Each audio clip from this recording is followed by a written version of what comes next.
enche bi e bram update say Burkina Faso eyade a omo aban export of tomato say ebefri omukrom ho akọ another country President Ibrahim Traore ne nsahye krata ase a ode koma omo ye exporters of tomato ewo Burkina Faso ho na enu na unim say Ghana de na say be affect yen ma amanfo dodo na start ye twa jajo especially market women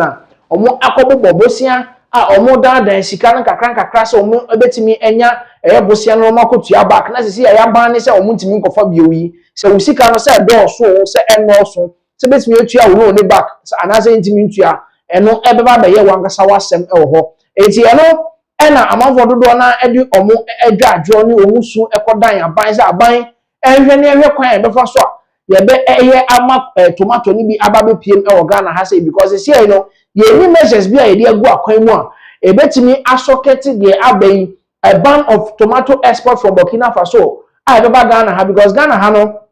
more than 90% of tomato you use no na if Burkina Faso na eba nti na be ye o how kese ama the price no there's going to be a spike market women omo ebe tutum ama nebo no akosoro ama omo ko market ko tutobi no ebe ya asem tomato na nkasa so eho be kwa atwe unya bi ubenya bi kra nya ne papam se ne papam so na yese abodin pa na woto no enti na yese aban e so omo hwe ho asem na omo eka na update eba etiremu a Burkina Faso omo alifti ban omo edito export of tomato so especially the eba Ghana no omo ebiem ama sisi de ye besa go back to Burkina Faso and now ye rest no be the short term on your screens we ministry of trade agribusiness and industry na omo update omo edi aba and the screens no so say government welcomes Burkina Faso's decision to lift suspension on fresh tomato exports. The government of Ghana has taken note of the decision by the government of Burkina Faso to lift the suspension on the issuance of special export authorizations ASC for fresh tomatoes. The decision, communicated through a joint communique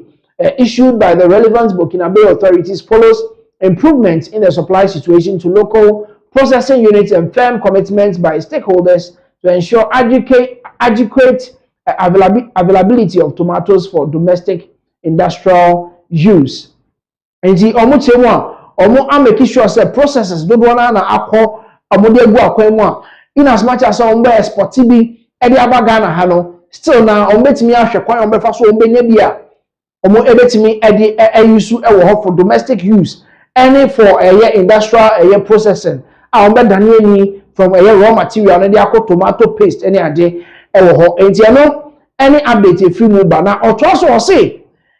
the Ministry of Trade, Agribusiness, also that this positive outcome also reflects the effectiveness of ongoing bilateral engagements between Ghana and Burkina Faso. Notably, one of the 5 key bilateral meetings held by Ghana's Trade, Agribusiness and Industry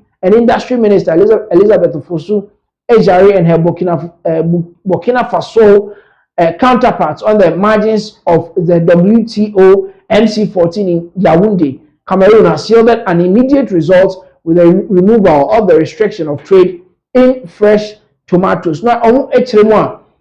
the Minister for Agribusiness and Trade, PM Yaoundé, Burkina Faso, said omo enkodi nkomo.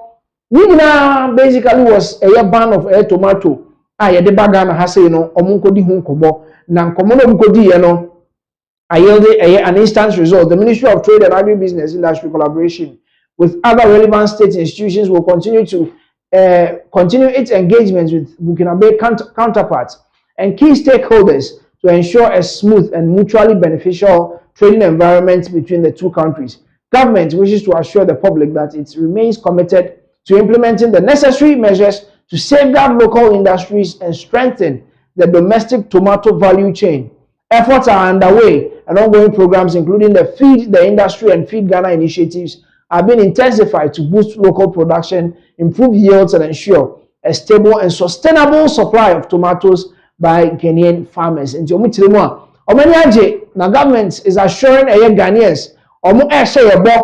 say, making sure say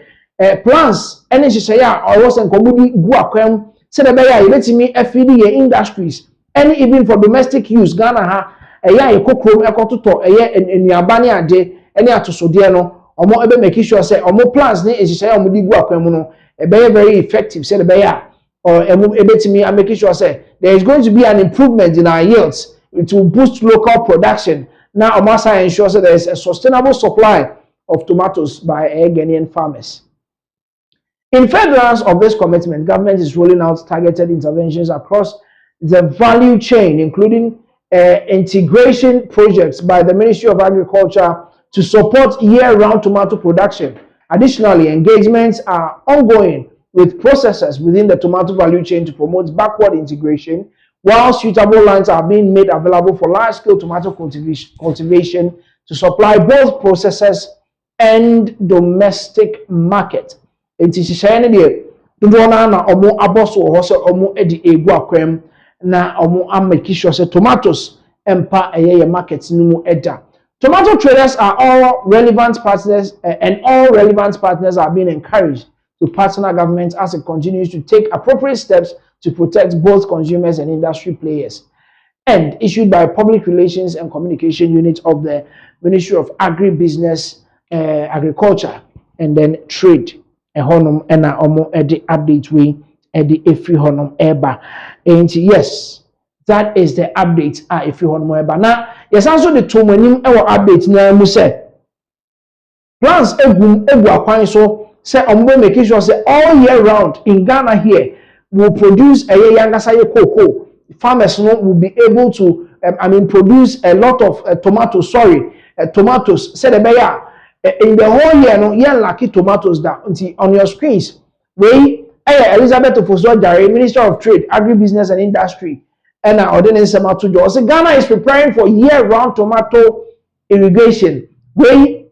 and someone omo market women omo teye na omo eni age na we enya de a e was enka eye Burkina Faso omo ba no e na be ma ye hunu se sa na ma we e was ye de ehu hyew ni eye niye enti we eye semde a Ghana yate pa ye be hwe ni ade akire because nsase ne de bebre na na wo ho sika no so ye kai se governor of Bank of Ghana e de betu just said there is a lot of money Exim Bank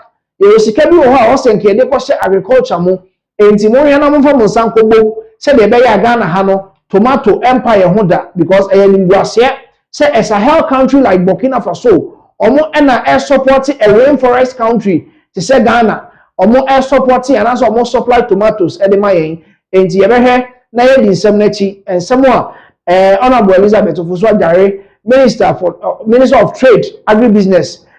omo ede etu dwa no ye be di atie ni ahwe se e bekọ akosi sen eme se omo be di kom omo be kansam ne di ato yanim keke na ye hu eso eye action bia etachiri e be di atie ni ahwe how they are going to implement eye omo plans and as omo hihye no na yenya all year round supply of tomato from eye our local farmers eno any